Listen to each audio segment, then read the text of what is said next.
in Welsh, but you'll have to hear me in English. I'm sorry. I will keep trying though.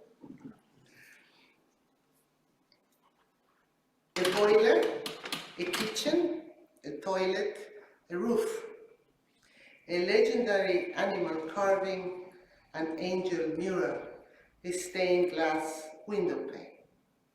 Knowledge and understanding, poetry, a connection, a new understanding in old communities, a new community among residents, a safe space to grow, a talk about life and appreciation of God. In this eclectic mixture of phrases, I am, of course, talking about what you and this lecture are all about. The Morlan Center for Faith and Culture's mission is to provide an open space for everyone in the community where Christian values such as peace and justice can be shared through culture in its broadest sense.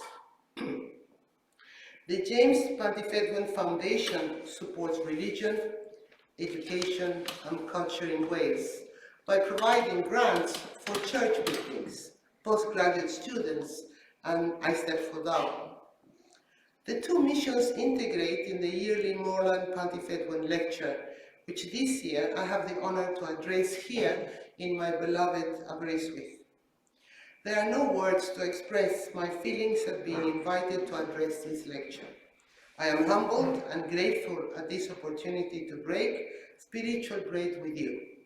There is nothing more I can say except a heartfelt thank you. I'm also deeply appreciative at the opportunity to return to Aberystwyth. It was here that I found my true vocation, and here that I started to grow my trust in God. Simply put, without Aberystwyth, I would not be me. Wales is a different matter, however. I really did not understand Wales when I studied in this city. I think the city was predisposed to like me, simply because when asked where I came from, I would say Argentina, and immediately the rugged locals would beam and exclaim Patagonia, and would start talking in Welsh, which was, and I'm afraid still is, quite unknown to me. I did not fight it, and instead of trying to explain that I was not from Patagonia, I learned to just say Cumbrae Ambith. Everyone was happy. So it was a great relief. I'm glad to say that I have decided now to build my final home in Patagonia. That is, when God sees fit to let me grow earthly roots again. I suspect that the other reason people seem to like me here is because I always used a walking stick, even though it was not a fashionable item for a 20-something student to use. My walking stick was really beautiful. It was a knobstick chestnut stuff, and when I was not carrying it, I would carry my sturdy stick umbrella instead. When I finished my degree here, I took a last hike over the hills and hid well my stuff in the thick of the Penglais woods, in the hope it would take root there and be a part of me that remained in the place I loved. And it's still here. At Aberystwyth, I did my master's in strategic studies. Although I chose a degree more out of curiosity than passion, I found my true vocation in this profession. And I have worked in the field of enhancing human security ever since. It was here that I also understood that God was giving me both an opportunity as well as a purpose in the pursuit of this career. In learning about war and experiencing it firsthand soon afterwards, I understood the value of peace. I focused on the limitation of arms, disarmament, and the management of arms because although arms in themselves do not produce wars, they sustain them, and when illegally trafficked, lead to immense suffering. Stopping the proliferation of weapons became an object where I found a constructive approach to the mitigation of violence. For decades, I pursued first the non-proliferation of weapons of mass destruction, and then the management of firearms and small arms so that they would only circulate under responsible ownership. I worked hard towards this objective, residing in Europe, in Africa and North America while doing so. I had countless adventures, some successes, many failures, but I always say that to do disarmament you must have faith, because the chances are high that you will not see the results of your labor in your lifetime. Undertaking advocacy and policy formulation to control arms, I learned to work from the bottom up. The ultimate place where disarmament must take hold is in the mind. Weapons should not be valued for their economics, nor for their firepower. If they are considered assets, they will always have a hold on human conduct. Disarmament starts in the mind. One must strive to find ways in which to find common ground and prevent or resolve conflicts through peaceful means. It really is about empowering the hidden forces that we all possess in larger or smaller measure. Cooperation is better than deterrence and better than consensus. Knowledge and experience give us choices, but we must keep in mind that hope always defeats experience. God gives us tools with which to work for the common good.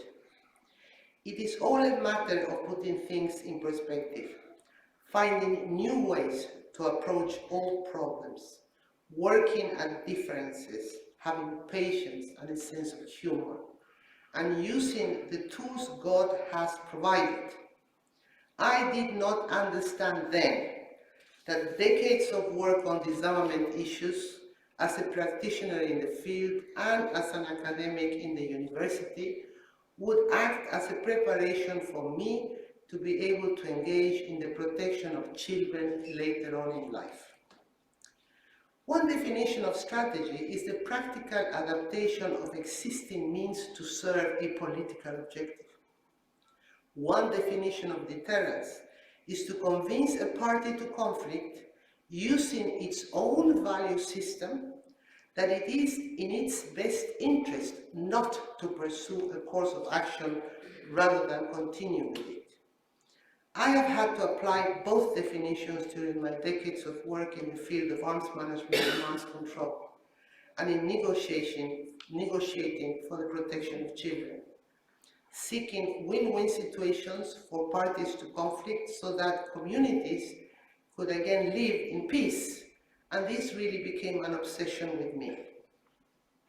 I found that by explaining available practical options for increasing personal and community safety and security, people were better able to take informed decisions. Many times, I opted for regional versus national constructs for trust-building purposes, seeking to find common answers to common fears among different societies, cultures, and peoples. I would then bring one regional body to talk to another one to share experiences, what worked, what didn't. In sharing their experiences, members of a regional community could find commonalities they did not even know they had. The focus for me was on the similarities between people's wants, fears, and hopes. Commonalities emerge even when focusing on issues such as respect for differences and diversity.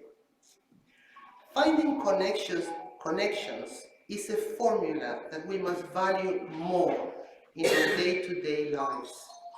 With newfound connections, a new understanding in all communities emerges, and new communities are formed. Between them, we find the safe space to talk, share, and grow. One of the most useful tools I found to build connections was to talk of God as much as possible. Once in the Middle East, pushing a government to agree to an action plan to control armed violence to better protect civilian populations, I stood before a ministerial ministerial committee who did not want to discuss anything with anyone from the United Nations. They had no trust. I told them that I could not care less about the organization I worked for or for my boss in that organization. I said that my only boss is God, and I know that when I die, I will have to answer to him, and he will ask me, what did you do during your lifetime on earth? And I wanted to be able to reply, I was useful. I helped others to help themselves. On that premise, they took a secret vote and elected to sign the action plan with me because they believed I was a God-fearing woman whom they could trust. The connection, a new understanding in all communities. Space to grow. This is what the Morlan Center for Faith and Culture strives to do. And I wish I had learned and practiced this earlier in my career. Some 8 years ago, I found myself in charge of a strange docket at the United Nations. I am the Special Representative of the Secretary General for Children and Armed Conflict. My office tries to end and prevent the use and abuse of children in, for, and by armed conflict worldwide. Children are the most vulnerable during conflict. They are recruited as child soldiers, used and abused, raped, abducted, and killed. Their schools and clinics are destroyed, and they are denied access to the most basic humanitarian needs. These grave violations of children's rights are compounded if the children are girls or if they are disabled. When I was asked to take on this new role, so far removed from my expertise, I was confused and I tried to turn it away. I'm not an expert on children, nor am I a human rights activist, nor am I a lawyer. I told the powers that be at the organization I work for. And they said, indeed, that is true, but you are an expert in war. And we need to understand conflict to see in which way we can prevent and reduce the impact of conflict on children. And thus, I became a champion of children, only because I understood war. And I only understood war because I had tried so hard to find ways in which to persuade governments and communities to stop violence and give peace a chance. In the new job entrusted to me, the dynamics were very difficult. On the one hand, I had to lead on the monitoring and reporting on violations against children at times of war, so that there would be identification of parties perpetrating these abuses, and these would be punished and pushed for accountability purposes. But on the other hand, I had to engage directly with these same parties to conflict to persuade them to change their behavior, stop abusing children, and if children were held by them, to let them go. Most of my working life now is in the field.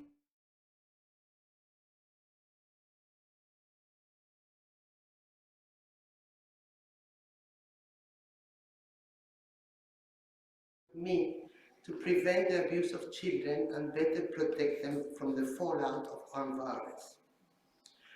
Putting to good use the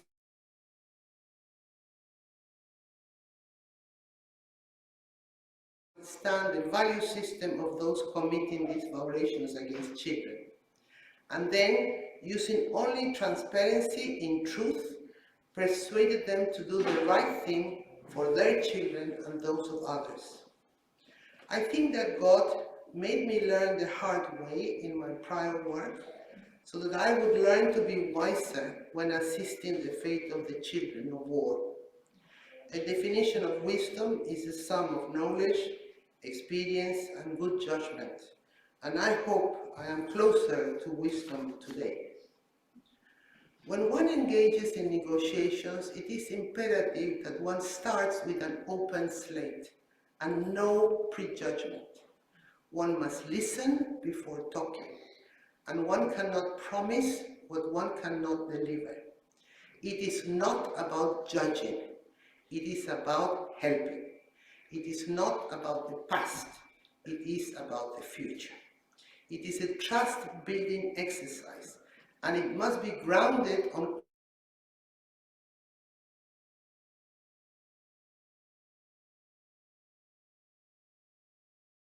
the construction of the safe space from where one can dialogue without fear. Once trust is obtained, one must not betray it, but rather use trust as a tool for the building of larger platforms for negotiated solutions to violent problems. In constructing a safe and comfortable environment to debate and interact, one is teaching through practice, assisting in the development of community and in finding common ground, both of which are prerequisites in the pursuit of peace. A boiler, a kitchen, a toilet, a roof. This is what the James Pantyfedwen Foundation does for churches in Wales. How many kitchens, heating and flooring have been added to churches by the foundation so that the community can, once again, meet in safety to discuss life choices and God-given opportunities? Such actions restore the safe space where the community can meet, resolve their differences, talk about God, and build its own future in peace. It is the same formula I use in negotiating the parties to conflict, building the safe space where we can build peace. Sometimes space is all that is needed to be able to persuade parties to conflict to release children from their ranks, 100,000 of them over the last 8 years to be precise. But release alone is not enough to generate the space for prevention and protection of children in situations of armed conflict. Once a child is rescued, we need to build space between the returning child and its old community to assist in the reintegration process. This is difficult because new connections must be developed. Sometimes the child has no one to return to. At other times, the child is blamed by the community over the fact that he or she was abused while associated to armed forces or armed groups. The restoration of trust and dignity in a child is as important as taking a child out of danger. I want to share with you the voices of children used and abused by armed conflict. I will let 3 girls I met in different countries explain to you their situation as they explained it to me. A girl in Colombia, abducted and recruited as soldier when she was only 8 years old, was liberated at 16. She was taken to a reintegration center where she was taught how to sew so that she could make an honest living upon a return to her community. She had not been allowed to be schooled while she was recruited, so she had missed most of her middle and high school education. I asked her what she wanted to do now, and she said, I want to study. I want to go to university. I want to become an oceanographer. But I am being taught how to sew because no one believes in giving me a chance anymore. Why am I being made a victim again and denied the dreams of other children? Other children are allowed to pursue those dreams. Why not me? And my eyes were opened to what it means to be doubly victimized. I met another girl in the Central African Republic who had been abducted, raped, and recruited, and who was the mother of a baby born of rape. She was now 15 years old, and her community would not have her back because she was not pure. She was taken to a Caritas reintegration center and taught how to bake bread.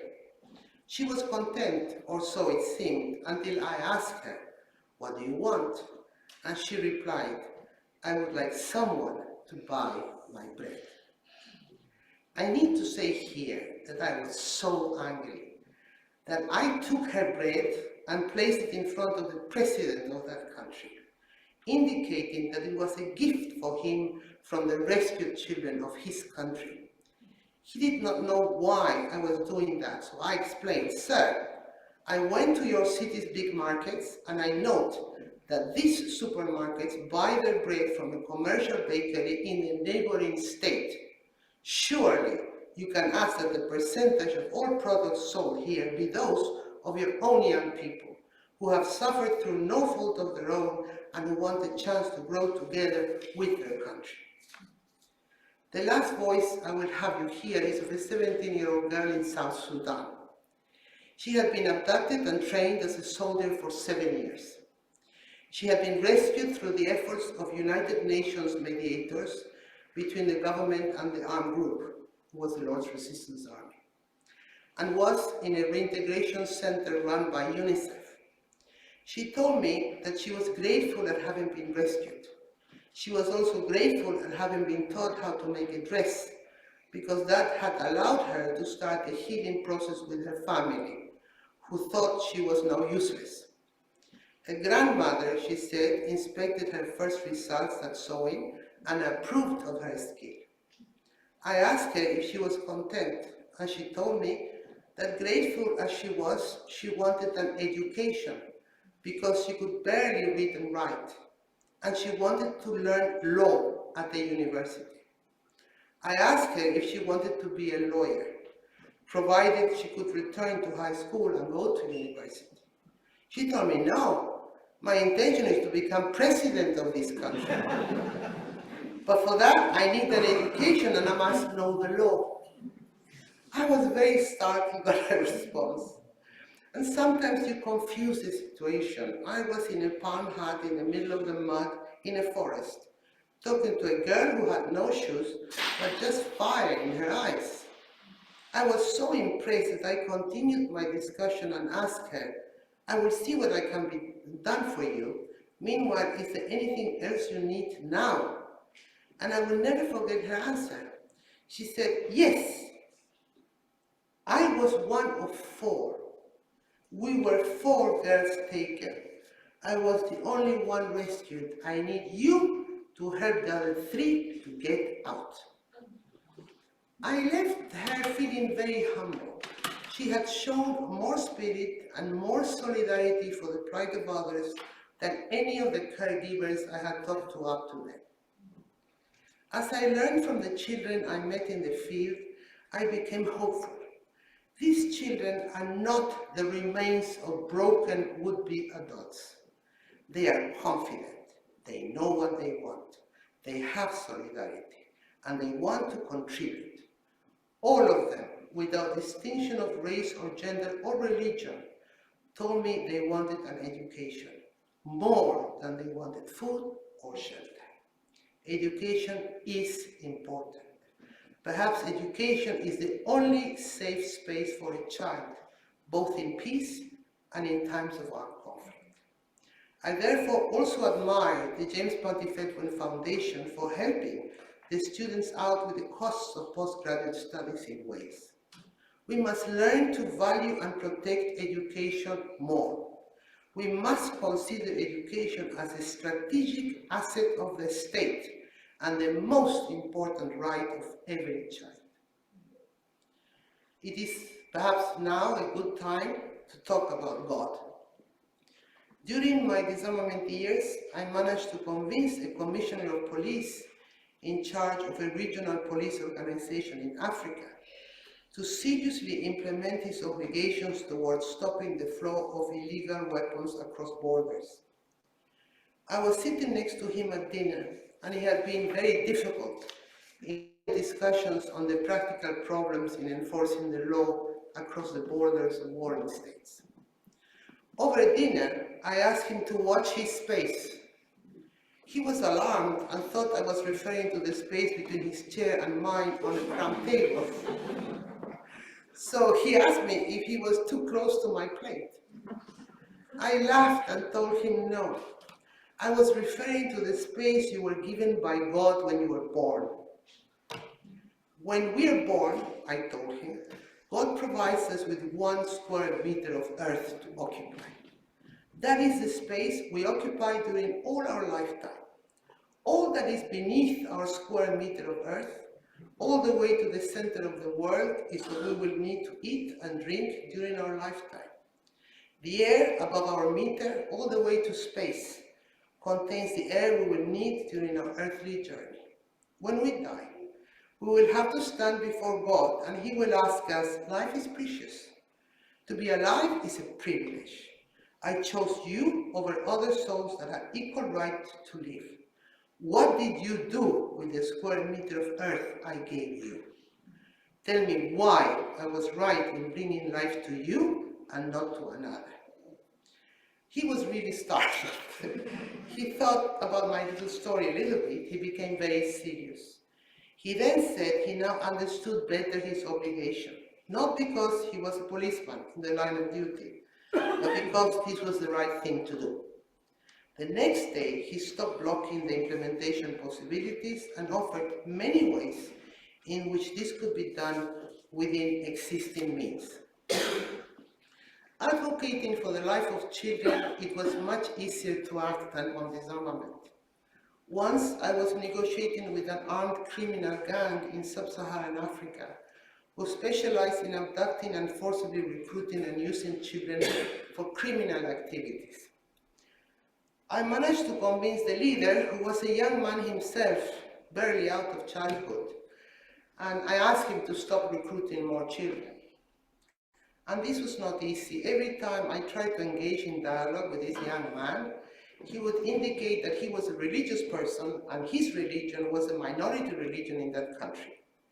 I could not get through to him with normal language, so I took a decision and I said, since you're so religious, you must know the answer to my question, which is the most important attribute of God.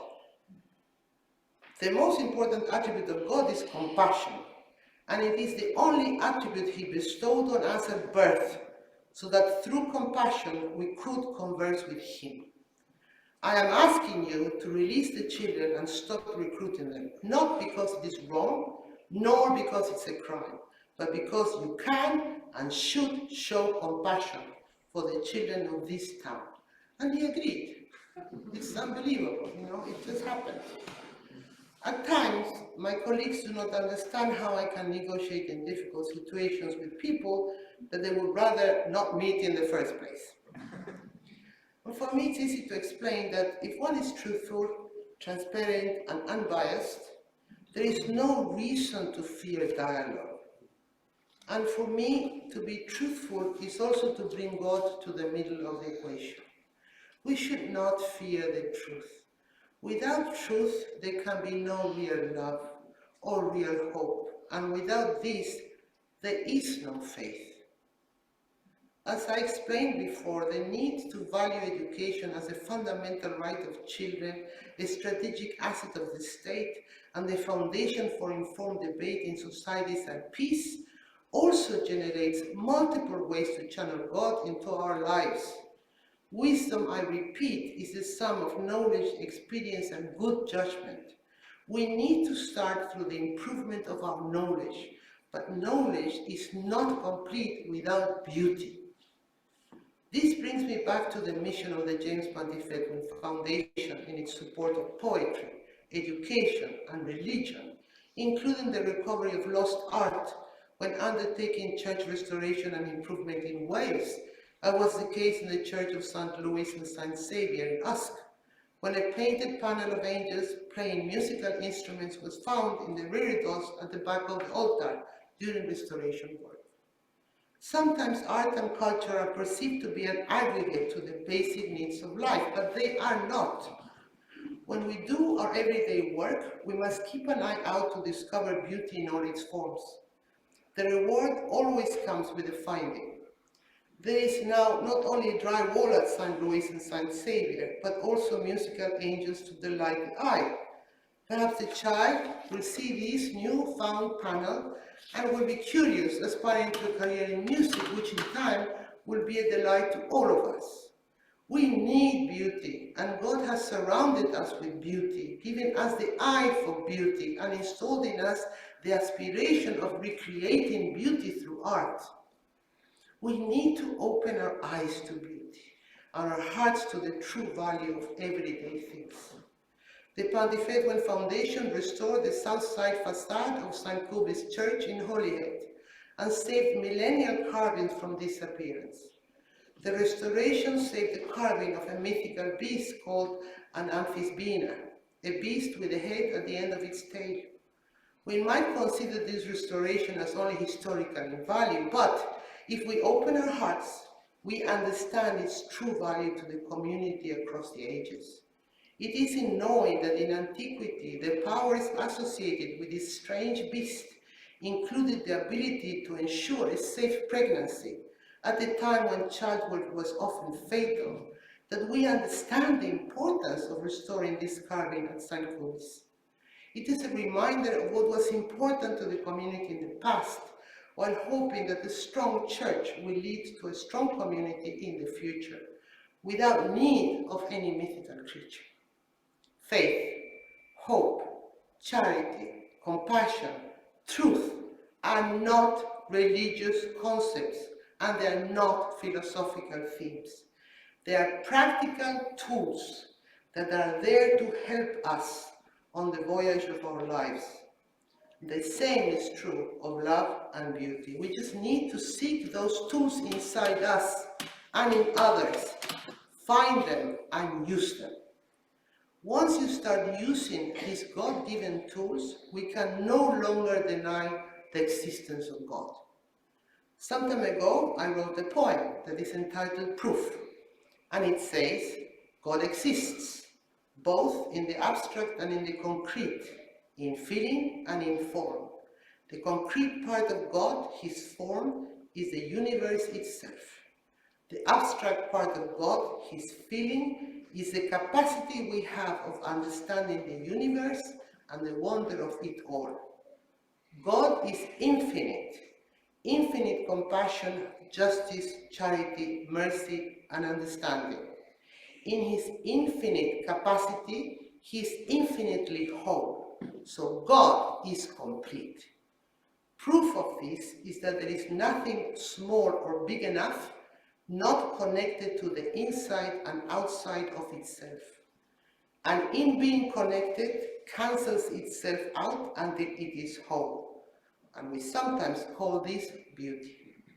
God is all-encompassing, the connection of all things to each other in our universe, the relationship we have with all around us and with each other.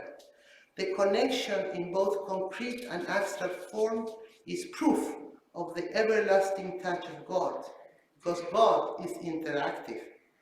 God is present in what we call friendship, faith, sympathy, loyalty, all of which require two active participants sharing the same bond.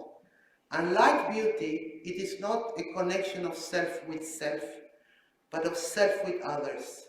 And when this interaction between two acquires exact proportion, it is called love. All that is the universe, as well as beauty and love, are not just proof of God's existence, they are also God's results. Although I am not Welsh, I realize that being Welsh is really subjective, and it was always part of me, either through the strange interactions that helped to forge my life, or the intrinsic values that helped me level up in life, including through art, poetry, and my love of mountains. My first mentor was Robert Graves, who was the son of Alfred Percival Graves, elected as a Welsh bard in the 1902 Bangor National Eisteddfod, and who is buried at Harlech in Gwynedd. His son Robert wrote to me a letter to Peru when I was 14 years old. His advice, which I took, changed my life, but also gave me strength to live fully. He told me to keep my fears and my insecurities at bay through a formula of life. He said, shield your heart, keep up your spirits, defend yourself with the force of your soul, and strive to recover the lost power and dignity of all women. Although Robert Graves owed his livelihood to his books and novels, he considered himself a poet above all else. His letters to me and to my mother were full of poetry. I could not live without poetry today. Poetry has the capacity to say in a few words what people of all cultures feel at any time in life. It is a universal language, as is music, which is why the Pantyfedwen Foundation's support for the Flynyddol is also a good example of bringing us closer to God through music and poetry. My work, just like the work of the Morlan Center and the James Pantyfedwen Foundation, is simple and practical. In our own way, what you and I strive to do every day is nothing more and nothing less than creating a safe space for us to thrive as human beings in harmonious and peaceful communities. We are either rebuilding connections or building new connections where none existed before. A boiler, a kitchen, a toilet, a roof, a legendary animal carving, an angel mural, a stained glass window pane, knowledge and understanding, poetry, a connection, a new understanding in all communities, a new community among residents, a safe space to grow, a talk about life and appreciation of God.